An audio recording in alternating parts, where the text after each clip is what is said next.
financial advisor, and then the financial advisor says, oh, you might not want to own Pulte Homes, you might want to diversify. Well, that's the worst epic mistake you could have made, was diversify. Because Pulte just went boom, boom, boom, the stock just kept going up. So, how does he, as a big, strong person, how did he keep everybody together? Were there traditions, rituals, gatherings, Thanksgiving, Christmas? What were some of the rituals of the family? He was the godfather, he was the patriarch, and it's not the same now with him. But I just learned a ton from him. I'll say this, working with him is very similar to working with the president. They're very similar. In what way? First of all, they don't see mental prisons. So, and you know this because of your great success nothing is impossible to the two of them. They're also very visual thinkers, so they think in construction and building type terms. And so that's fascinating. A lot of other presidents, I think, are more wonky-ish and stuff like that. With the ballroom and stuff, it's like, they just hate it because they can't build what he could build. They don't have the talent to build what he could build. This is a guy who knows quality, right? You've been to Mar-a-Lago, right? There's no other president, you put nothing against Obama in this sense, but, he could put together a ballroom, He's out in tents on the White House lawn. So I'm just saying that the level of business genius that I observed in my grandfather and learned from him, I also see that. Yes, but was there structures, like, I guess what I'm trying to find out, this is the last question, the last one, we'll move on. If you want to work in the family business, you want to do ... get an MBA, if you want to do this, was there certain requirements that he put together? No, and at some level, he just wanted to see if he wanted it. And I was the only other Pulte in Pulte Homes other than my grandfather. So, but I was with him. I remember one of my... You're the only other Pulte in Pulte Homes outside of your grandfather, even though your grandfather had 14 kids. That's correct. That's unbelievable. Yeah, him and I were extremely close. Well, when you go to his profile, for a man to have 14 kids, the only other name that there's a link to is you. Right there. If you look, and that's kind of, if you go to click on the relatives, you'll click on relatives right there, it's only Bill Pulte, right? Yeah. If you have the same name as me too, which is ironic. Yeah, that's why, which is ironic, yeah. So, which means your father, it was your father's name, Mark, named you after his father. His dad, yeah. Which shows admiration. Yeah. That's very cool. Yeah. So only you. So, how is that? Was it because you wanted to be others? You just wanted it. You just wanted it. And you did everything that you could to learn to be valued at. I'll give you an example. Like in 2011, it was terrible. One of my uncles passed away. So you had 9 biological kids, 5 stepkids. So 14 total. One of the uncles passed away. And he was just a tough German guy. He was very sad that his son died. But, he was just bearing out our fact. Well, we were in the funeral home for a couple of days, and him and I were in the corner talking about business, And it just... everybody thought we were crazy. Like, what are they doing? We're here at a funeral or what have you, or at a wake, and you're over there talking business. So, but he was just that kind of guy. He was just pragmatic. He was very upset about his son. Don't get me wrong, but it's like, are you there in those moments with him? And then we would do a bunch of different things. I started my business. We were in the countertop business. I got involved in the countertop business. I was flying in to meet with the company. This is when we retired from Pulte Homes. And he helped design different sink products, different faucets, all kinds of things. So I was learning with him and from him.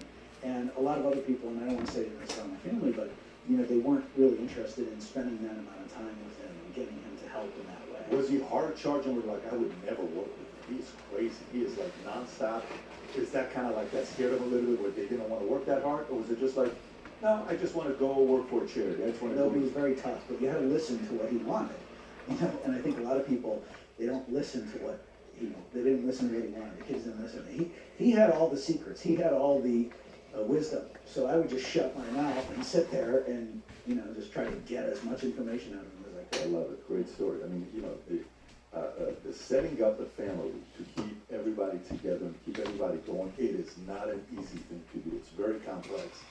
And then there's a book. Everybody who's watching this, if you ever want to read a book, that you're making money, you're like, I want to find a way I can protect myself against this happening for me, go read the book, The Ultimate Gift by Jim Stovall. It's one of the best books ever on estate planning. Not the movie, the book, The Ultimate Gift. Good luck putting this book down. I've been recommending this book, God knows since 2004, so 2005, whenever the book came out. Phenomenal book. Okay, let's get to the next story here. Tom, layoffs. Amazon, 14,000 jobs. UPS already this year, 48,000 jobs. Rivian, 600,000 jobs. Check slashes 45% of workforce blames new realities of AI. Meta layoffs. Amazon another 30,000. Target 1,800. Rob, I think you got some of the videos on this one. Why don't we play the UPS one? 48,000 for the year so far.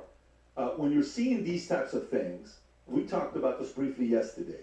To the average person, this looks like, oh my God, this is horrible. Look at all this stuff that's going on. Go ahead and play this clip out. UPS has announced that they've cut 48,000 jobs so far this year. That announcement made on their quarterly call this morning. The company said their 2025 revenue is more than $21 billion, but that's partly because they've consolidated to create what they call a more efficient operating model. 14,000 workers were primarily on the management level. On top of that, they reduced their operational workforce by about 34,000 positions and closed daily operations at 93 sites. Tom, this looks bad, but is it really bad? What's going on here? No, this is natural. And what's happening natural, I'll give you 3 points on it. Point number one, we are having a pretty good economic year. Wall Street's having a good year. And when you come to the end of the year, what do? You make budgets. Your company make budgets. You require everybody to take a look at it and to bring you their ideas, their thoughts, their creativity for next year. And what are we going to budget? What are we going to not? And a lot of companies are discovering, look, UPS is competing with Amazon, if you want to think of it that way. And every time Amazon automates a warehouse, UPS has to cover. It's like sailing. You have to cover the tack. You have to cover what your competitor's doing. So number one, the layoffs are coming as they realize these efficiencies, and then they're going to return that profit to the shareholders. That's what's happening, point one. Point two, we're in a transition in America. There's more efficiency happening, and there's AI happening. And I'd like to go, Rob, can you go to the link I gave you? We used it last week. Let's take a look now. And Bill, also want to know what you think about this. Take a look at this. What's going on here right now, these layoffs are the responsibility of the Democrats that have inhibited the progress on the president's agenda. And before you tell me, oh, you're just all pro-Trump, go look at this. Look at the trillions of dollars in investments that are happening in the United States. These are new jobs, new manufacturing that were being held up by Congress, that were being held up because people like Chuck Schumer are getting in the way of the president's agenda. The president's trying to encourage companies to build factories with new jobs, tomorrow's jobs here, so that as UPS gets more efficient and they lay off jobs for this, there's places for the American worker to go. And so I put this at the feet of the Democrats. By the way, the Democrats have their own unions yelling at them, saying, oh, what happened to my job? I'm the union, supported you during the election. Where's our jobs going? And so you got the unions actually harping at the Democrats, which is a fun irony. But what's happening with these layoffs, the market likes to see cost consolidation, so the stock market goes up, and companies are making layoffs in the name of efficiency and things. But the president's agenda to bring more jobs to America and $1.5 trillion of investment just since March of this year. The total number is bigger. It's like 5-6 trillion over 5 years. So I see the two-sided coin here, and I think the Dems need to get out of his way because the Trump effect is happening, and these people need new jobs as America evolves forward. And yes, AI is a part of it, but AI is not a villain. Bill, your thoughts? I think that 2026 is going to be huge. I think it's going to be huge. I think obviously these jobs matter, but I think people are underestimating what GDP and what growth will be next year. Brandon. Yeah, no, it's just such a normal thing. Every 100 years, like 50% of the job market gets wiped out by new disruptive.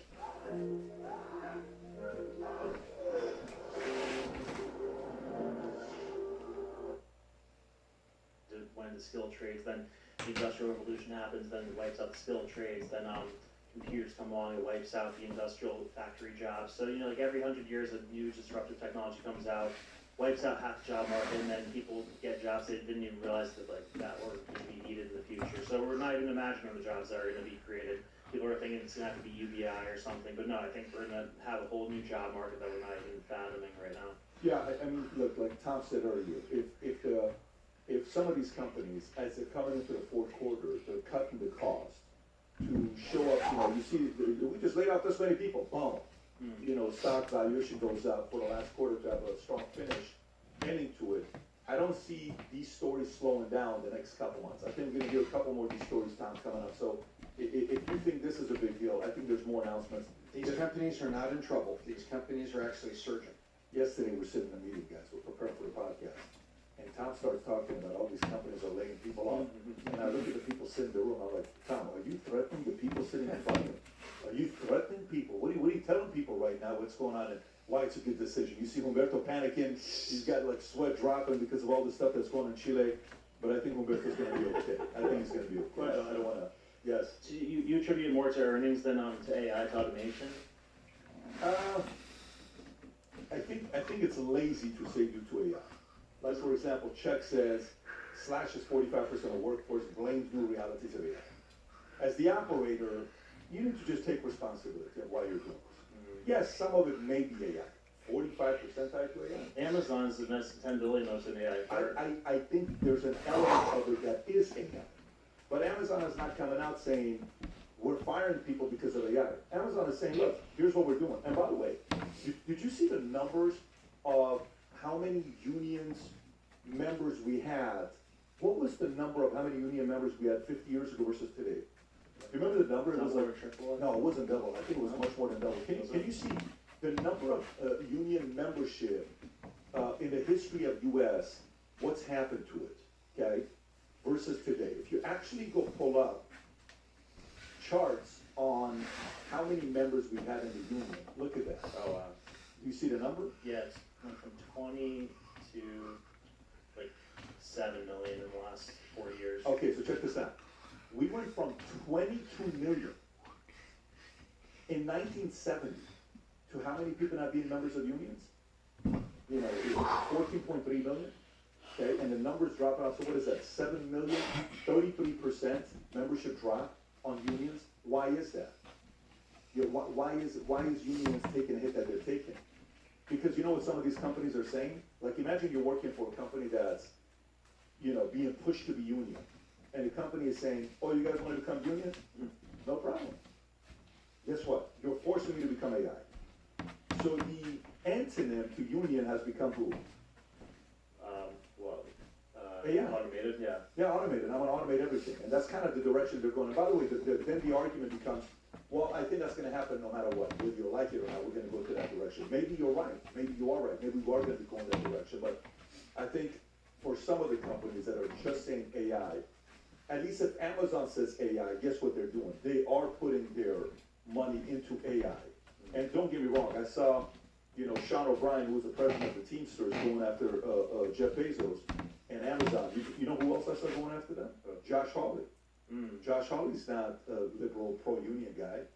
Josh Hawley's, you know, one of the biggest powerhouses, and he's going after Amazon. So I don't know what's going on there with Amazon.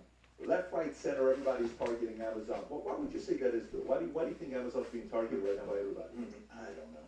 Tom, what would you say? What do you think? Well, there's a couple angles to it, right? It's what they represent. All the unions represent the truck drivers. They're scared to death of autonomous vehicles, driving vehicles, and they want to unionize distribution centers, and they want to do that. So the unions are going to come out that way. On the other side, you've got AWS, and AWS just had an outage. And so obviously they need to be a little bit more stout if they're going to be the backbone of so much telecommunications infrastructure behind companies using AWS. We had a major outage just 2 weeks ago, right? Or less than that, where for a whole day, look how many services, and they say, oh, these apps were down. Those apps are providing critical services. Those are like banking apps. They were like Yeah, we use PayPal. AWS at Fannie and Freddie. Runs essentially $8 trillion of mortgages through. Fannie and Freddie use AWS. They do. Have you guys thought about moving elsewhere? I mean, we are actively looking at other providers, not just because of what happened the other week, but just generally, yes. So if somebody came in and offered something more efficient, Higher security, higher uptime. as the stuff that matters for Freddie and Fannie, especially let's just say you're going through possibly the biggest IPO of all time. Are you guys seriously considering 100% leaving AWS? No. Okay, got it. But we would look at, we want to diversify within reason. The problem is that when you get on these cloud networks, as you know, and you get so pregnant on them, so to speak, it's hard to move off of It is very hard to move on. And, you know, it's a safety and soundness issue, but then a couple of weeks ago, what happened with AWS, you know, it also makes you wonder, wow. Where's the safety? Where's the soundness?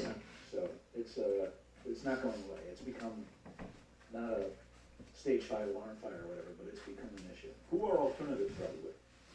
I don't think there's that many. Oracle, I mean, you got Oracle, you got a Level? handful, yeah, it's, they're like 37% of the cloud Google, market. Google Cloud used to have Who is independent. AWS? Is? Yeah. Yeah. I mean, it's big enough to the point where Andy Jassy, who was running it, became the CEO of Amazon. There's a good chart on Google it. Cloud. There's a good chart, Rob, if you The do. Oracle Cloud infrastructure is quite good. It's what's gonna be running TikTok, right? Larry Ellison there. But you take a look, there's very few choices. There's very few Well, it's choices. not like TikTok had a chance on what cloud services they were gonna use. No, but I mean, You know what I'm saying? yeah, they were already on it, but had there been a Oh, forced they sale. were already on Oracle. Part of. But now they're gonna go full, they're gonna go TikTok full? TikTok With, is gonna be, Oracle? one of the requirements is it's gotta be US-based servers, right? One of the requirements of TikTok, the data can't go out the back door back to PRC. And so we gotta have it on US servers, and there cannot be backdoors for transmitting US user data back to China. So that has to happen, and so you have Oracle's cloud infrastructure, Google Cloud Platform. People don't hear a lot about it, but Google Cloud Platform, and then, of course, Azure. You take a look, last year, Microsoft accelerated ahead on valuation. You saw how big they got? Part of that was Azure Cloud. well, they're just so critically important. I get a report every day with how much mortgage volume we do at Fannie and Freddie. We have a subsidiary that we rebranded from Common Securitization Solutions, nobody knew how it was, to US FinTech, basically a FinTech company that Fannie and Freddie own. We put over $1 billion in each company, so Fannie put in $1 billion, Freddie put in $1 billion.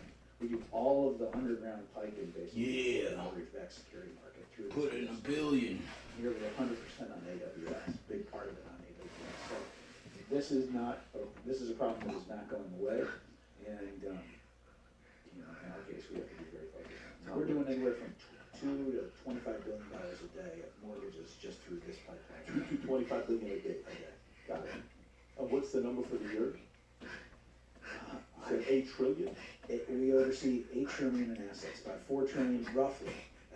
$4 trillion roughly at Fannie, roughly $4 trillion at Freddie. Got it. And then the Federal Home Loan Banks, I also oversee, is about $1 trillion too. And we're trying to get them on the US FinTech platform now too. This is not going away, and I'd be very bullish on these companies, frankly. Yeah.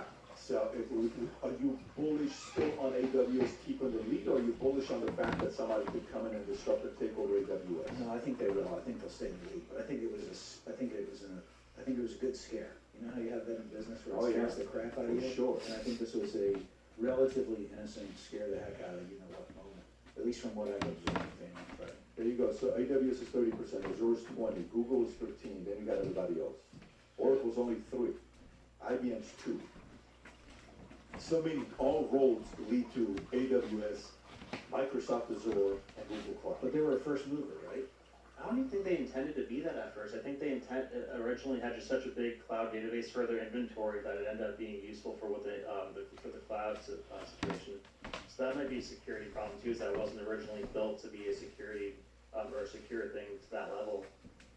Yeah, I mean, look, you're right, but sometimes the great thing about business is you'll start something, and you don't know what it's doing, and then all of a sudden it takes up, you're like, wait a minute, we didn't even think about it, this was gonna be this big.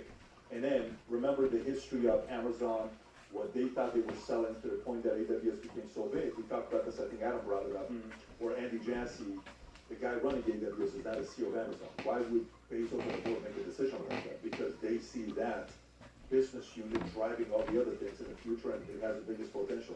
But when things like this happen, you make people think about, hey, maybe we gotta go elsewhere. Maybe we gotta, when a hurricane happens, or a massive crisis takes place, an earthquake, Supply chain during COVID. or supply chain during COVID, you start sitting there saying, wait a minute, we've been relying on 80% on you, maybe we gotta go to 40%.